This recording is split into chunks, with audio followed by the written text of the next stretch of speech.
Good morning বন্ধুরা, আজকে নিয়ে চলে আসলাম মাগুর মাছ। তো আজকে করব মাগুর মাছের ঝাল। লাগছে মাগুর মাছ, লাগছে পেঁয়াজ, টমেটো, আদা, রসুন, কাঁচা লঙ্কা, শুকনো লঙ্কা। মশলার মধ্যে লাগছে হলুদ, জিরে, লঙ্কা, তেজপাতা, নুন, লাগছে ফোড়নে জিরে। প্রথমে আমরা মাছগুলোকে লাল করে ভেজে নেব। সমস্ত মাছগুলোকে আমরা ভেজে নেব। এরপরে তেলের মধ্যে জিরে ফোড়ন দিয়ে দেবো।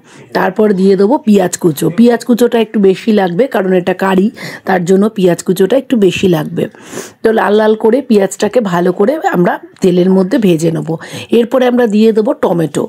তো টমেটো দেওয়ার পরে কিছুক্ষণ পরে আমি দিয়ে দেবো আদা, রসুন, পেঁয়াজের যে পেস্টটা আমি তৈরি করেছি বেটে, সেটাকে দিয়ে দেবো। বাটা মশলার কিন্তু টেস্টই আলাদা। খুব ভালো করে আমি মশলাটাকে কষাতে থাকবো। এ দেখো, দেখেছো কতটা তেল বেরিয়ে গেছে মশলার থেকে। এরপরে আমি দিয়ে দেবো হলুদ, জিরা, লঙ্কা, নুন। তারপর ভালো করে সেই মশলাটাকে কষাবো যতক্ষণ পর্যন্ত মশলার থেকে কাঁচা গন্ধ না যায়। অল্প একটু জল দিয়ে নেবো যাতে পোড়া না লেগে যায়। তো ভালো করে কষিয়ে নিলাম। এরপর পরিমাণ মতন জল দিয়ে দিলাম। যে যতটা ঝোল রাখবে ততটা পরিমাণ মতন জল দিয়ে দেবে। তো আমি খুব বেশি রাখবো না, তার জন্য অল্পই দিলাম।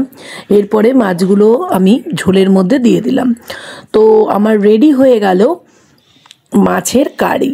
তো কেমন হয়েছে মাছের কারিটা আমাকে কিন্তু কমেন্টসের মধ্যে জানিও। টাটা।